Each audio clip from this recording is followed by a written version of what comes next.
মানুষ, ওনার বয়স হয়েছে। আমরা চাই উনি আমাদের আয়ু নিয়ে আরো অনেকদিন দেশে সেবা করেন, কিন্তু সবকিছুর একটা লিমিট আছে। ওনার উত্তরসূরি আমাদের একজন খুঁজে বের করতে হবে। কি হতে পারে প্রফেসর ইউনূসের যোগ্য উত্তরসূরি? সবাই তুমুল উত্তেজনা নিয়ে আছে, বিনাগিরি কার নাম কয়, কার নাম কয়। ক্রিকেটের লাস্ট ওভারে 6 রান দরকার, এমন টাইমে যখন সবাই দম বন্ধ করে অপেক্ষা করে তুমুল উত্তেজনায় আমি দিতে হইতেছি, একই ভাবে সবাই অপেক্ষা করতেছে কি কথা বলে ম্যাকনাগি। উনি আমাদের তারেক রহমান।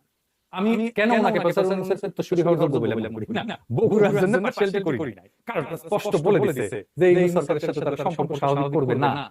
অতর্কিত বাদশাহীরা ভাষায় দিল আমাদের দেশকে। আন্তর্জাতিকভাবে তারা বোঝানোর চেষ্টা করে যাচ্ছে বাংলাদেশের ধর্মীয় সংখ্যালঘুরা আক্রান্ত হচ্ছে। হালাল নিজের দেশে সবচেয়ে ঘৃণ্য ধর্মীয় সহিংসতা হয়, জেনোসাইড হয়েছে কয়বার, বাবরি মসজিদ ভাঙার টাইমে, গুজরাটে হয়েছে গণহত্যা, মণিপুরে হয়েছে, দিল্লিতে ট্রাম্প যখন সফর করতেছে তখন দিল্লিতে গণহত্যা হয়েছে। এমন অবস্থা হয়েছিল যে ইন্ডিয়া যদি হুমকি দিত তোমাদের পেঁয়াজ দেবো না, তাহলে আমাদের অনেকের হৃদকম্প শুরু হয়ে যেত, হার্ট অ্যাটাক করতে। গত বছর এই সময় আমরা ভারতীয় পণ্য বয়কট আন্দোলন করতে করতে আবিষ্কার করলাম, আরে পেঁয়াজ আমাদের আমদানি করার দরকার নাই, আমরা আমাদের প্রয়োজনের চেয়ে বেশি পেঁয়াজ উৎপাদন করি, আর আজ ইন্ডিয়ান পেঁয়াজ আসে না, তারপরেও পেঁয়াজের দাম 30 টাকা তারও কম। আমরা হাসিনা হটাইছি, কেন হটাইছি? কারণ হাসিনা ফ্যাসিস্ট হয়ে উঠছিল, সে ব্যাপক মানবাধিকার লঙ্ঘন করছিল, সে আইন আগর বানায় গুম খুনের একটা রাষ্ট্র বানাইছিল, লুটপাট পাচার করছিল 200 বিলিয়নের বেশি ইউএস ডলার, প্রত্যেকটা প্রতিষ্ঠানকে ধ্বংস করছিল, নাগরিক ভোট দিতে পারেনি। এসবই আপনারা জানেন, এগুলো নতুন কিছু না, কিন্তু আবার বলতে হচ্ছে কারণ আমাদের মনে হচ্ছে অনেকেরই এই ইতিহাস 7 মাসেই বিস্তৃত হয়ে গেছে। এর কোনোটাই হওয়ার কথা ছিল না, কারণ রাষ্ট্র বলে যে প্রতিষ্ঠান থাকে সেইটা পরিপূর্ণভাবে ধ্বংস হয়েছিল।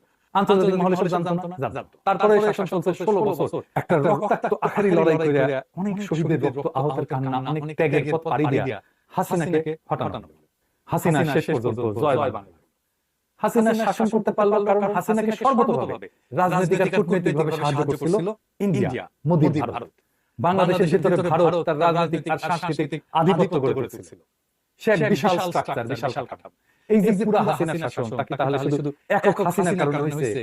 হাসিনা একাই এই ফ্যাসিবাদ কায়েম করছে? এটা কি শুধু হাসিনা যে একাই দায়ী? এর সরল উত্তর হচ্ছে না। হাসিনা এমন একটা সিস্টেম করে তুলেছিল যেটা কে ক্ষমতায় আছে তার বিষয় না, বরং ক্ষমতা কিভাবে চর্চা করা হয় সেটাই মূল বিষয় ছিল। মূল বিষয় ছিল বাংলাদেশের মানুষ তার নেতা নির্বাচন করতে পারবে না, বাংলাদেশের মানুষের নিজস্ব স্বার্থ থাকবে না, ভারতের স্বার্থটাই সর্বাধিক, ভারতের স্বার্থকে অগ্রাধিকার দিয়া ভারতের ইচ্ছা অনুযায়ী আমাদের নীতি নির্ধারিত হবে।